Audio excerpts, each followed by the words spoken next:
এখন আপনাকে আবার কুইজ টেস্ট নেই, আমি এতক্ষণ কি বলছি এখন আপনারা বলেন দিই একটু ভাই। আসসালামু আলাইকুম।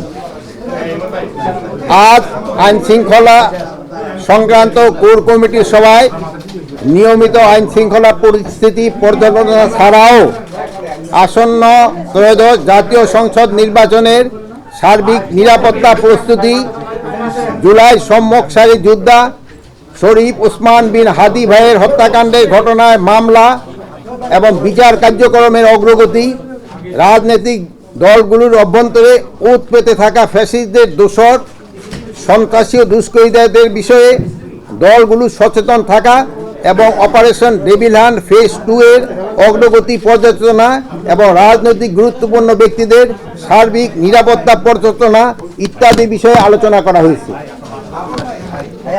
এখন আপনাকে আবার কুইজ টেস্ট নেই, আমি এতক্ষণ কি বলছি এখন আপনারা বলেন দিই একটু ভাই।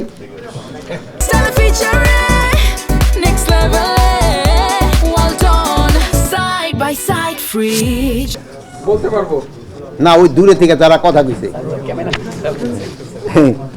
বর্তমানে অন্তর্বর্তী সরকার জুলাই গণ অভ্যুত্থানে সম্মুখ সারির যোদ্ধা শরীফ ওসমান বিন হাদি ভাইয়ের হত্যাকাণ্ডের ঘটনায় ন্যায় বিচার নিশ্চিতকরণে বদ্ধপরিকর।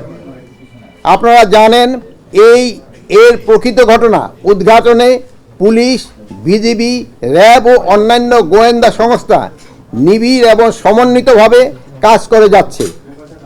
এই হত্যাকাণ্ডের তদন্তে যথেষ্ট অগ্রগতি সাধিত হয়েছে।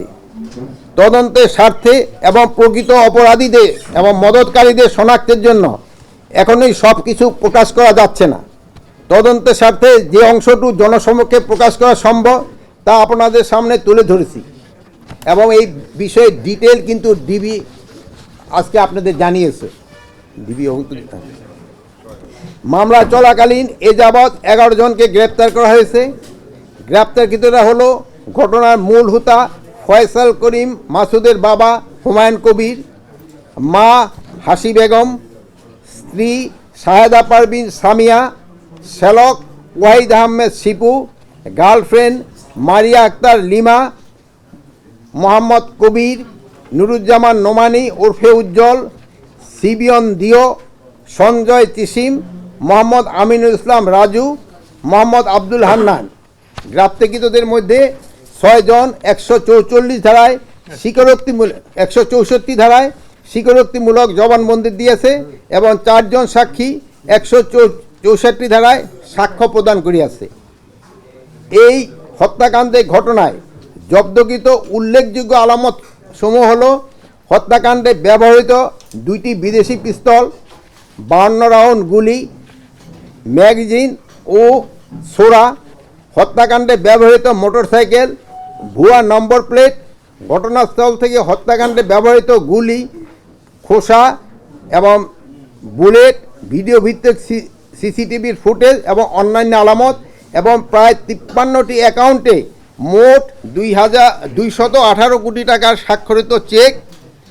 এই হত্যাকাণ্ডের ঘটনায় দায়েরকৃত মামলার অগ্রগতি বিষয়ে আজ সকাল 11টায় আপনাদের ডিএমপি একটি প্রেস ব্রিফিং মাধ্যমে বিস্তারিত জানিয়েছে। এই হত্যাকাণ্ডের পিছনে কারা জড়িত রয়েছে তা উদ্ঘাটনের জন্য আইন শৃঙ্খলা বাহিনী জোর প্রচেষ্টা অব্যাহত রয়েছে। গ্রেপ্তারকৃতদের কাছ থেকে পাওয়া তথ্য, সাক্ষীদের জবানবন্দি এবং উদ্ধারকৃত আলামত পর্যালোচনা ও সার্বিক বিবেচনায় মামলাটি তদন্তের শেষ পর্যায়ে রয়েছে। আগামী 10 দিনের মধ্যে 7ই জানুয়ারি 2026 এই মামলায় চার্জশিট দেওয়া সম্ভব হবে বলে আশা করছি। আমি সবাইকে এই বিষয়ে ধৈর্য ধারণ করার অনুরোধ করছি। আমরা অতি দ্রুত এই হত্যাকাণ্ডের মূল রহস্য এবং যারা এর পিছনে জড়িত রয়েছে তাদের নাম, ঠিকানা সহ পূর্ণাঙ্গ তালিকা জনসম্মুখে উন্মোচন করতে পারব ইনশাল্লাহ। আপনারা জানেন ইতিমধ্যে মামলাটি দ্রুত বিচার ট্রাইব্যুনাল স্থানান্তর করার সিদ্ধান্ত নেওয়া হয়েছে। এই জঘন্য হত্যাকাণ্ডের ঘটনায় দ্রুততার সাথে ন্যায় বিচার নিশ্চিতে আমাদের সর্বোচ্চ প্রচেষ্টা অব্যাহত রহিয়াছে। এ কাজে ব্যাঘাত ঘটাতে ফ্যাসিস্ট দোসর, দুষ্কৃতিকারী ও সন্ত্রাসীরা অনবরত তৎপরতা চালিয়ে যাচ্ছেন। সেই জন্য সবাইকে অনুরোধ করব আমরা যেন এমন কোনো কাজ না করি যা আমাদের শত্রুপক্ষকে শক্তিশালী করবে এবং হাদি হত্যার বিচার প্রক্রিয়াকে বাধাগ্রস্ত করবে। আমি আপনাদের আশ্বস্ত করতে চাই, বর্তমান অন্তর্বর্তী সরকার, এই অন্তর্বর্তী সরকারের মেয়াদেই হাদি ভাইয়ের হত্যার বিচার সম্পূর্ণ করা হবে ইনশাআল্লাহ। প্রিয় সাংবাদিকবৃন্দ, আমি বিভিন্ন রাজনৈতিক দলগুলোর অভ্যন্তরে ওত পেতে থাকা ফ্যাসিস্টদের দোসর, সন্ত্রাসী এবং দুষ্কৃতিকারীদের বিষয়েও দলগুলোকে সচেতন থাকার অনুরোধ করছি। বিভিন্ন রাজনৈতিক দলে কিছু নেতাকর্মী ভালোভাবে না জেনে ফ্যাসিস্টদের দোসর, সন্ত্রাসী ও দুষ্কৃতিকারীদের তাদের দলে স্থান দিচ্ছে বলে আমরা খবর পাচ্ছি। এ বিষয়ে রাজনৈতিক দলের নেতৃবৃন্দকে অনুরোধ করব, এসব খোলস পাল্টানো দুষ্কৃতিকারীদের চিহ্নিত করে এদের থেকে দূরে থাকুন।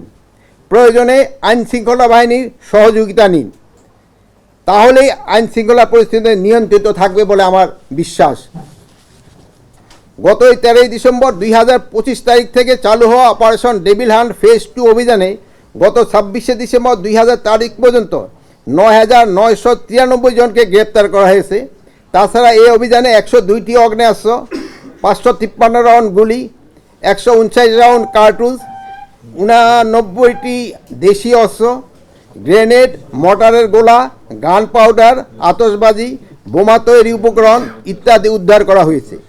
এ সময় মামলা ও ওয়ারেন্ট মূলে প্রায় 12,348 জন সহ সর্বমোট 22,341 জনকে গ্রেপ্তার করা হয়েছে। লক্ষ্মীপুর জেলার নির্বাচন অফিসে পেট্রোল ঢেলে অগ্নিসংযোগের ঘটনায় মূল আসামি মোহাম্মদ রুবেল, বয়স প্রায় 41কেও 26 ডিসেম্বর জেলা পুলিশ গ্রেপ্তার করেছে।